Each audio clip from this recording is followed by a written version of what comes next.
Mahkamah Konstitusi akan menjadi sorotan karena akan membacakan putusan gugatan syarat usia Capres dan Cawapres. Jika MK kabulkan gugatan tersebut, maka peluang putra sulung Jokowi Gibran Rakabuming Raka menjadi Cawapres terbuka lebar. Menanggapi itu, budayawan Butet Kartarjasa mendoakan ada keajaiban dan mukjizat bahwa putusan yang dikabulkan MK itu berlaku untuk Pilpres 2029, bukan 2024. Butet mengatakan ia berdoa ada keajaiban semesta mukjizat.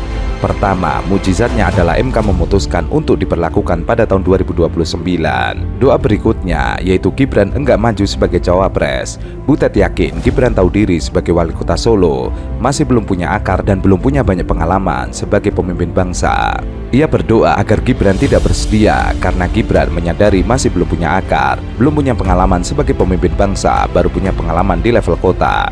Ia meyakini Gibran mewarisi sikap ayahnya. Ia menambahkan, Gibran mewarisi sikap ayahnya. Jokowi memiliki sikap tahu diri. Gibran diyakini juga akan berguru pada ayahnya tersebut. Berkah yang ketiga, kalau itu terjadi, Presiden Jokowi punya legasi yang sangat kuat sebagai barometer seorang pemimpin yang baik, seorang pemimpin yang melayani selama 10 tahun. Butet merasa yakin Gibran mewarisi dan mempraktekkan politik yang baik serta punya akar.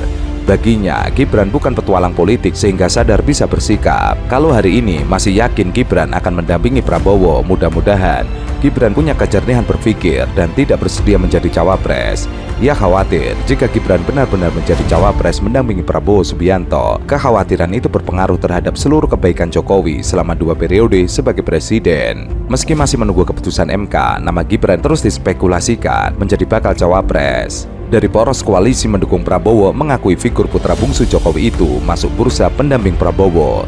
Bahkan, relawan pendukung sudah bersuara beri dukungan terhadap Prabowo duet dengan Gibran. Dari sejumlah kader dan pengurus Gerindra di daerah juga merekomendasikan Gibran sebagai baca pres Prabowo di 2024. Sementara itu, Sekretaris Jenderal DPP PDIP, Hasto Kristianto, mengingatkan kepada seluruh hakim Mahkamah Konstitusi untuk menjunjung tinggi sikap kenegarawan. Hal ini menanggapi batasan gugatan usia Capres dan Cawapres. Usia Capres dan Cawapres di MK yang memasuki fase pembacaan putusan pada Senin 16 Oktober 2023. Menurutnya, Hakim MK harus menjaga marwah lembaga penegak konstitusi tersebut, sehingga mereka dalam memutuskan sebuah perkara harus mendengar berbagai aspirasi yang datang dari masyarakat. Hasto mengatakan dirinya percaya dengan Hakim Mahkamah Konstitusi harus memegang sikap kenegarawan, mengedepankan kepentingan bangsa dan negara. Sudah banyak suara-suara dari masyarakat yang disampaikan untuk menjaga marwah dari MK. Hasto menyinggung pemerintah era Orde Baru yang cenderung otoriter dan bertindak semena-mena terhadap masyarakat. Dirinya meyakini suara-suara itu didengar karena pengalaman ketika menghadapi pemerintah yang otoriter 32 tahun Orde Baru. Ketika suara rakyat tidak didengarkan, maka yang ditampilkan adalah kekuatan moral, kekuatan politik. Dalam keputusan Kongres Partai, makanya banyak yang selalu mau memutarbalikan, mau menggoreng-goreng. Mengapa PDI diam saja, tidak pernah mau mencalonkan seseorang, bla bla bla bla bla bla. Kalian siapa yang membuat manuver keluar? Karena apa? Tidak ada di dalam PDI Perjuangan itu yang namanya main 2 kaki, main 3 kaki, melakukan manuver. Kenapa? Karena saya diberi oleh kalian sebuah hak yang namanya hak prerogatif.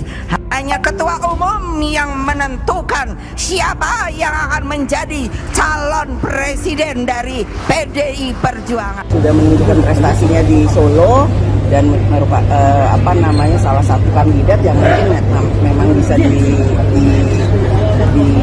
dipertimbangkan. Jadi nggak ada, jangan melihat muda tua atau kemudian laki atau perempuan, semuanya punya kesempatan yang sama untuk bisa maju dan berjuang di kontestasi. Kan cawapres, kalau Gibran dipinang, ya kan yang meminang kan punya punya pertimbangan tertentu, tinggal yang dipinang mau atau enggak, itu aja kan baru berandai-andai.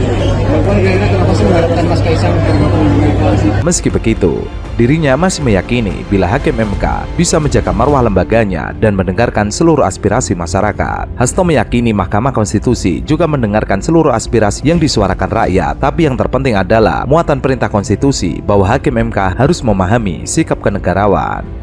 Komentar Bang Rocky. Yang pertama, Mahkamah Konstitusi itu dirancang sebagai peralatan negara, bukan peralatan kepala negara. Itu intinya tuh. Dan sekarang yang kita lihat adalah MK itu disuruh-suruh aja oleh kepala negara tuh. Karena proses yang di awal kecurigaan kita akan ada pembicaraan makan malam antara ketua MK dan Presiden Jokowi karena ikatan perkawinan tuh. Itu buruknya tuh. Dan kita ingin ingatkan bahwa MK jangan sampai di akhir masa jabatannya itu dinilai atau diingat sebagai perusak demokrasi itu. Itu yang sedang kita bahas sebetulnya di masyarakat sipil. Fungsi MK ini betul-betul menghina akal sehat kita tuh. Jadi sebetulnya kalau ada semacam persidangan rakyat yang mesti dibubarkan pertama adalah MK tuh. Karena MK membatalkan kedaulatan rakyat. Kan itu intinya kan.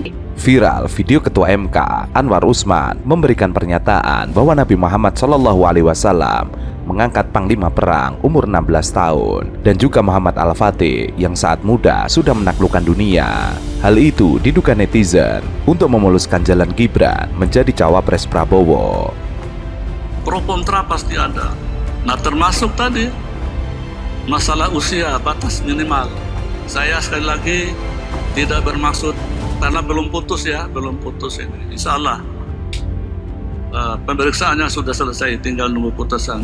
Saya sudah kasih contoh tadi bagaimana Nabi Muhammad mengangkat seorang panglima perang umur 16 tahun. Muhammad Al-Fatih yang melawan kekuasaan Bizantium, mendobrak Konstantinopel, sekarang menjadi Istanbul. Usianya berapa? 17 tahun. Saya tidak menyinggung ini ya, apapun putusan itu. Jangan dikaitkan dulu, ini nggak boleh saya bicara. Tapi memang betul, banyak Perdana Menteri Inggris juga yang sekarang umurnya berapa? Coba cek di Google. Yang dulu-dulu juga di beberapa negara. Namun, hal tersebut ditanggapi santai oleh Ketua Umum PKB Muhaimin Iskandar atau Caimin. Ia menyerahkan keputusan gugatan batas usia Capres dan Cawapres ke Hakim Mahkamah Konstitusi. Ia bersama Anies siap melawan siapapun di 2024. Ia mengajak semuanya untuk menghormati apapun keputusan MK. Ia mengaku menunggu sampai hari ini belum tahu apakah sudah sidang atau belum. Yang penting MK harus mempertanggungjawabkan, transparan, akuntabel di dalam pengambilan keputusan. Caimin merespon anggapan prediksi di luar yang mengaitkan keputusan MK untuk meloloskan Wali Kota Solo Gibran Rakabuming Raka menjadi kandidat Cawapres. Ia tidak ingin berspekulasi dan memilih untuk bersabar. Ia menunggu apakah sudah sidang atau belum, terus keputusannya apa dan bagaimana akan dijelaskan oleh MK daripada berspekulasi. Prinsipnya negeri ini negeri hukum. Semua kewenangan diserahkan sepenuhnya kepada MK. Kita meyakini hakim-hakim bersifat jujur, bertanggung jawab kepada Tuhan, bertanggung jawab kepada bangsa dan negara. Karena itu kita tunggu saja, apapun keputusan hakim-hakim adalah memang kewenangan untuk memutuskan perkara. Caimin mengatakan siapapun lawan Amin pihaknya akan siap. Hal itu sudah menjadi komitmen bersama dengan partai pengusung. Untuk diketahui, keputusan gugatan usia Capres menjadi pertaruhan marwah Mahkamah Konstitusi. MK akan membacakan putusan itu pada Senin. Banyak kalangan pesimis MK dapat netral, bahkan menilai jika MK akan mengabulkan permohonan batas usia minimal dan pernah berpengalaman menjadi kepala daerah dan wakil kepala daerah karena Ketua MK Anwar Usman juga adik ipar dari Jokowi.